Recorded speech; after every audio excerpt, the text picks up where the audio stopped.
Londonning Tottenham klubi hozirda Arsene Wenger Mason Greenwoodni o'z safiga qo'shib olishga qiziqish bildirmoqda. Bu haqda jurnalist Ekrim Konur xabar berdi. Manbaning ma'lumotlariga ko'ra, Marcel 24 yoshli angliyalik futbolchini saqlab qolmoqchi. Biroq jamoa yaxshi taklif tushsa, muzokaralarga tayyor. Greenwoodga faqat Tottenham emas, balki Barcelona, Atletico, West Ham va Aston Villa ham qiziqmoqda.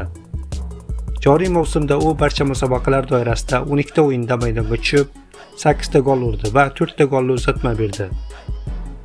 Ispaniya chempionatining 10-turida Atletico safarda Betisni 2-0 hisobda mag'lub etdi. Uchrashuvdan keyin jamoa bosh murabbiyi Diego Simeone o'yin haqida fikr bildirdi. Biz juda yaxshi o'yin namoyish etdik. Birinchi bo'limda yaxshi harakat qildik va hisobni 2-0 qildik. Tanaffusdan keyin aniqlik yetishmadi, ammo hisobni saqlab qoldik.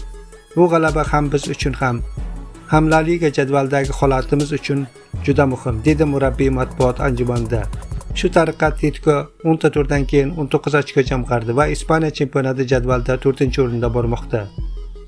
Ispaniya chempionatining 10-turidan o'rin olgan Real va Barcelona o'rtasidagi El Clasico futbolchilarning o'zaro janjali bilan tugaganidan hammaning xabari bor. Janjalga sababchilar va faollik ko'rsatganlar asosan Lamine Yamal va Vinicius Junior bo'ldi. Lamine Yamal o'yindan avval Real haqida aytgan gaplarni og'ir olgan Real futbolchilari g'alabali uchrashuvdan keyin 18 yoshli futbolchini tarbiyalab qo'ymoqchi bo'lishdi. El Dia Despis va Movistar kabi kanallarning ma'lum qilishicha, Lamine va Vinicius o'rtasida maydonda boshlangan janjal tribuna ostidagi yo'lakda ham davom etgan. Manbaga ko'ra, Lamine Yamal Vinicius Juniorni mushtlashsanmi deb tashqariga chaqirgan. Braziliyalik legioner ham qani yur deb javob bergan.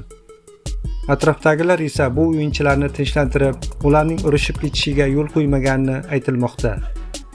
Ufa Nasaf klubi bosh murabbiyi Ro'ziqul Berdiyevning Okimka hamda Nasaf jamoalari o'yindan keyin bo'lib o'tgan matbuot anjumanidagi ishtiroki yuzasidan surishtiruv o'tkazadi. 2025-yil 26 oktyabr kuni o'tkazilgan Okimka hamda Nasaf klublari o'yindan so'ng bo'lib o'tgan matbuot anjumanida Ajdarlar klubi bosh murabbiyi Ro'ziqul Berdiyevning bildirilgan fikrlari futbol jamoatchiligi orasida keng muhokamalarga sabab bo'ldi. O'zbekiston futbol assotsiatsiyasi mazkur holat yuzasidan o'rganish va surishtiruvlarni o'tkazadi hamda unga huquqiy baho beradi. Manchester City bosh murabbiyi Josep Guardiola 29 oktyabr kuni Angliya Ligasi Kubogi 4-raundida Swansea Cityga qarshi o'tkaziladigan uchrashuvdan oldin jamoasi haqida so'nggi ma'lumotlarni berib o'tdi. Swansea bilan bo'ladigan uchrashuv Manchester City vakillari uchun oldindagi katta o'yinlarga tayyorgarlik vazifasini ham o'tab beradi. Josep Guardiola keyingi 2 hafta davomida o'yinlar oldidan klub tibbiyot bo'limidan 2 ta katta xushxabar oldi. Bir oy muqaddam Arsenal bilan bo'lgan o'yinda shikastlangan Abduqodir Husanov safga qaytdi va mashg'ulotlarni boshlab yubordi.